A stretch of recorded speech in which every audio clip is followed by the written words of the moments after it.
देश दुनिया की तमाम बड़ी खबरों को देखने के लिए हमारे चैनल को सब्सक्राइब करें और बेल आइकन को दबाएं ताकि सबसे बड़ी खबर सबसे पहले आप तक पहुंच सके।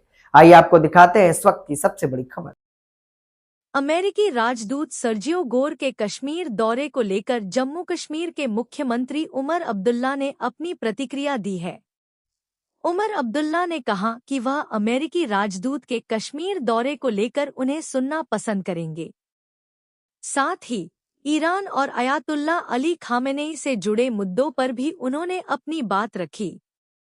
आखिर सर्जियो गोर के कश्मीर दौरे और ईरान को लेकर उमर अब्दुल्ला ने क्या कहा, सुनिए उनका पूरा बयान। एक पहचान है।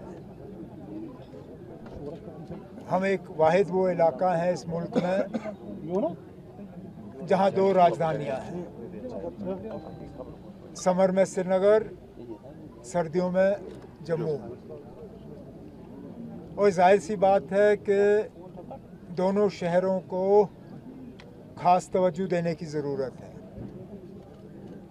श्रीनगर शहर में कुछ अहम प्रोजेक्ट्स का मुआयना करने के लिए आज सुबह 6:30 बजे से हम निकले हुए हैं। डाउनटाउन शहर खास से होते हुए अपटाउन, पूरे शहर में कोई 10-12 प्रोजेक्ट्स का जो है रिव्यू लिया गया। अक्सर बेशतर प्रोजेक्ट्स जो हैं वो ठीक ठाक उनकी प्रोग्रेस है। एक दो को थोड़ा सा एक पुश देने की ज़रूरत है, वो हम कर लेंगे।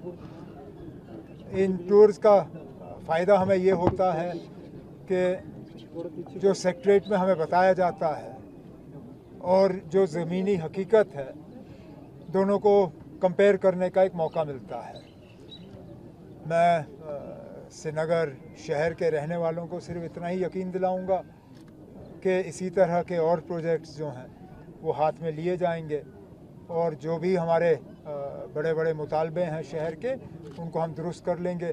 खासकर शहर को जो डीकंजेशन और जो ट्रैफिक की जैमिंग रहती है उसके हवाले से कुछ इक़दाम उठाने की ज़रूरत है। शहर ख़ास में पार्किंग की एक बड़ी मुसीबत रहती है, उसका हमें कोई हल देखना पड़ेगा और बाकी चीज़ें जैसे जैसे बनती हैं वो हम कर लेंगे। उमर साहब, जो नेशनल कॉन्फ्रेंस का मैनिफेस्टो था, बज़ाती खुद उमर अब्दुल्ला उसमें कितना मुतमईन है? जो कहा गया था उसमें कहाँ तक अमल किया? 5 साल हो गए, कहीं मैं 3 साल सो तो नहीं गया था। अभी 2 साल भी मुकम्मल नहीं हुए ना। मैंने पहले दिन से आपसे कहा, नेशनल कॉन्फ्रेंस ने अपना मैनिफेस्टो एक दिन, एक हफ्ते, एक महीने या एक साल के लिए नहीं दिया। ये 5 साल का रोड मैप था। आप 5 साल के बाद मुझसे ये सवाल करिए, मैं आपको तफसीलन उस सवाल का जवाब दे दूंगा। लेकिन आप में से कोई ऐसा ये नहीं कह सकता कि हमने अभी तक अपने मंशूर को इग्नोर किया। हर एक पॉइंट को जो है कहीं ना कहीं टच किया गया है और आगे जाके जो उसमें बाकी करना होगा वो हम कर लेंगे। सर, आवाम के कई मसाइल हैं यहाँ पर। अगर हम कश्मीर की बात करेंगे, कई इलाकों में बिजली, पानी, सड़क के मसाइल हैं। किस तरह से उनको आप हल करेंगे, क्योंकि आवाम लगातार शिकायत कर रही है? कोई ऐसा एरिया नहीं है जिन 3 अहम महकमों की तरफ आपने इशारा किया, चाहे बिजली, सड़क या पानी, जिस पे काम ना चल रहा हो। कहीं पे कम, कहीं पे ज़्यादा। कोई एक असेंबली कॉन्स्टिट्यूंसी नहीं जिसमें पानी के लिए, बिजली के लिए और सड़कों को दुरुस्त करने के लिए काम नहीं चल रहा है। इस साल सड़कों की ब्लैक टॉपिंग में थोड़ी देरी हुई। वो इस वजह से हुई कि जंग के वजह से जो बिटुमेन का सप्लाई हमें मिलना था वो नहीं मिला। अब वो सप्लाई दोबारा शुरू हो गया है, ब्लैक टॉपिंग का सिलसिला दोबारा शुरू हुआ है।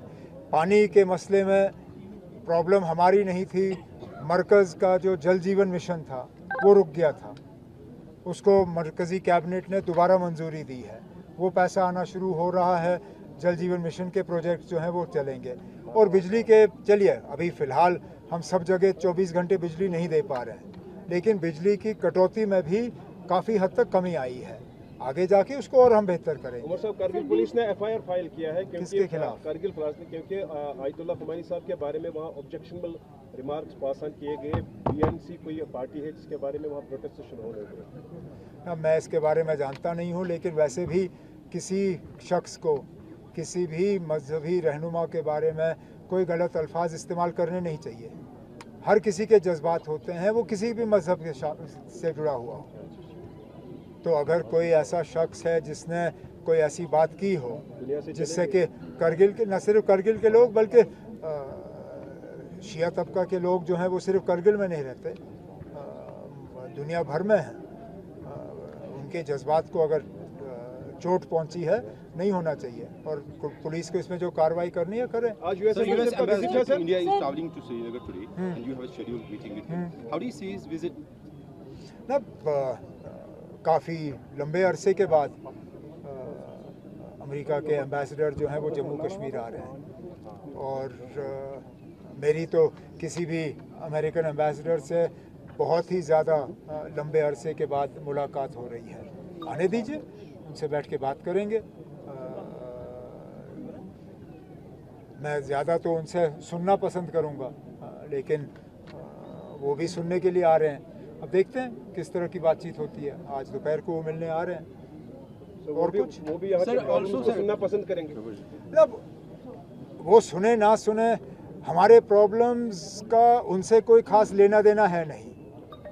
ना ये मेरी आदत रही है कि मैं अपनी शिकायत किसी दूसरे मुल्क के किसी एम्बेसडर से कहूँ। हमारे मसलों का हल जो है वो वॉशिंगटन ने नहीं करना है। हमारे मसलों का हल हमारे मरकज़ी हुकूमत ने करना है। तो ये मुझे लगता है एक बहुत गलत बात होगी अगर मैं अपने मुल्क के बारे में शिकायत करूं और वो किसी दूसरे मुल्क के एम्बेसडर को करूं। वो मेरी आदत नहीं है।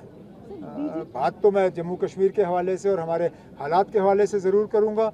ना शिकायत करूंगा, ना उन शिकवों का कोई हल उनसे जो है मैं हासिल करने की कोशिश करूंगा। Sir, in the last few months, we I'll come to you. हाँ? So BJP is going to protest against NC government over alleged corruption in appointments. तो उसको आप कैसे? एक सेकंड के लिए अगर हम माने कि उनका कहना सही है, इसको छुपाने की भी ताकत हमारे हाथ में नहीं है। मुझे बताइए वो कौन सी इन्वेस्टिगेटिव एजेंसी है जिसका कंट्रोल मैं करता हूँ? एक भी नहीं। पुलिस मेरे पास नहीं है, क्राइम ब्रांच मेरे पास नहीं है, एसीबी मेरे पास नहीं है, मरकज़ी जो एजेंसियां हैं वो तो दूर की बात है। मुझे बताइए ना, आप कहाँ पे किसी एजेंसी ने ये कहा हो कि हाँ जी इस मामले में करप्शन हुआ है? इन एजेंसियों पे कंट्रोल तो बीजेपी का है। आप कराइए तहकीकात, अगर वाकई करप्शन हुआ है करिए केस और उसके खिलाफ कार्रवाई करिए। लेकिन ये बेबुनियाद इल्ज़ाम जो है ये खामखा की जा